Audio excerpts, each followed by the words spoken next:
CAN Maroc 2025, on en parle ce mardi 30 décembre 2025 avec Modeste Aniouanou, journaliste sportif. Bonjour à tous et bonjour à mon invité. Oui, Madame Actu, c'est un plaisir d'être sur ce plateau avec vous. Ça, c'est une occasion rêvée et qui finalement se réalise. Je suis très heureuse de vous avoir avec moi également pour qu'on parle de sport, une passion pour vous, cher Modeste Aniouanou. Vous avez suivi les premiers matchs de notre équipe nationale, les Guépards du Bénin. Comment avez-vous apprécié ces premiers matchs? L'eût été le but matinal encaissé par les Béninois face donc à cette équipe de la République démocratique du Congo. On aurait dit et avec précision que les Béninois ont fait jeu égal avec la République démocratique du Congo. Maintenant, si cette histoire de VAR ne nous avait pas faussé compagnie, eh bien au cours de cette explication, les Béninois auraient rétabli la parité et peut-être seraient déjà qualifiés pour le tour suivant de la compétition. Mais puisque les dieux du stade n'étaient pas avec nous dans cette explication, les Béninois ont été battus par le score de 1-0, mais n'ont pas démérité dans cette explication, ça il faut le dire. Les Poulains de Guerre-Notre-Or ont véritablement joué leurs atouts dans cette rencontre face à la République démocratique du Congo. Et personnellement, je ne vendais pas très cher la peau des Guépards face à cette équipe de la République démocratique du Congo qui est qualifiée pour les barrages de la Coupe du monde de football en sortant les Lions indomptables du Cameroun et les Super Eagles du Nigeria. Donc c'est un adversaire difficile que les Béninois ont joué, mais ils ont réussi véritablement à mettre en difficulté ces adversaires-là. Alors, pour le second match remporté face au Botswana. C'est vrai qu'après le tirage au sort, tous les Béninois disaient que les Béninois vont gagner le Botswana et perdre les deux autres matchs. Je ne dirais pas qu'ils perdront le match face au Sénégal, mais je dirais exactement ceci.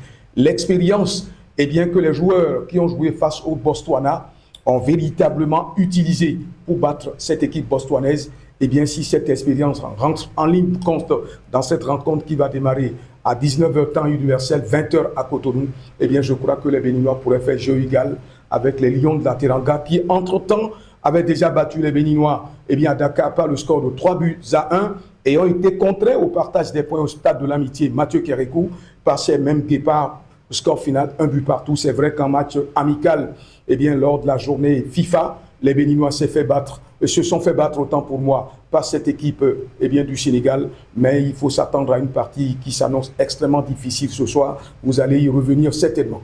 Alors on peut dire, au regard des deux matchs que nous avons suivis, que les Guépards sont prêts pour ce soir. Ah oui, impossible n'est pas Béninois. Il y a une forte délégation qui est du côté du Maroc pour soutenir l'équipe nationale. Oui, pour soutenir cette équipe nationale. Qui sont très enthousiastes.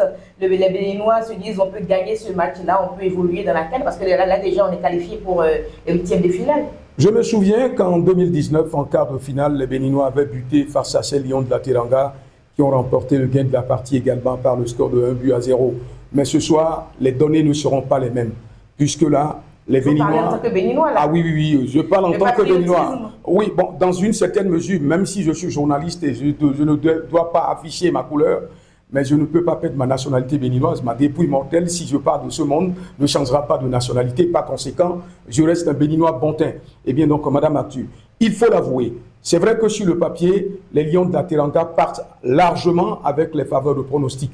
Mais sur le grand rectangle, il y a forcément 90 minutes de football qu'il faut produire pour lever certainement le bras vers le ciel, pour remercier le ciel pour avoir remporté le gain de la partie. Mais les Béninois ne seront pas un adversaire facile à manœuvrer cet après-midi par cette équipe de la Teranga. C'est vrai que les Béninois joueront leurs atouts également, mais je voudrais tout simplement demander aux Poulains de Guerre-Notre-Or d'oublier les stars qu'on a dans cette équipe sénégalaise et qu'il faut véritablement aller sur le grand rectangle pour s'exprimer se dire que dans un match de football, il n'y a que deux situations où vous remportez le gain de la partie ou vous êtes battu. Mais à défaut d'une victoire ce soir, un match nul qualifierait les Béninois pour le tour suivant de la compétition.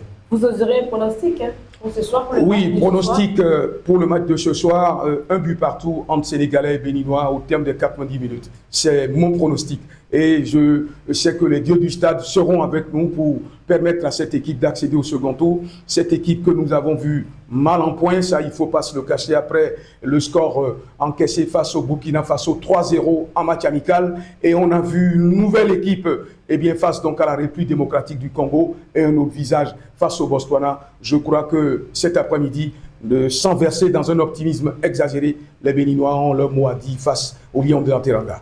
Merci à vous, Modeste Aniwanou. Vous êtes journaliste sportif et on vous retrouvera très prochainement sur notre site d'information, madameactu.bj. Vous allez animer nos émissions sportives. Merci à vous d'être passé sur notre plateau. Encore une fois, merci, Modeste Aniwanou. Merci, Madame Actu. Alors, les pronostics sont ouverts. On va suivre ensemble le match ce soir et on va porter nos guépards. Merci à tous. À très vite.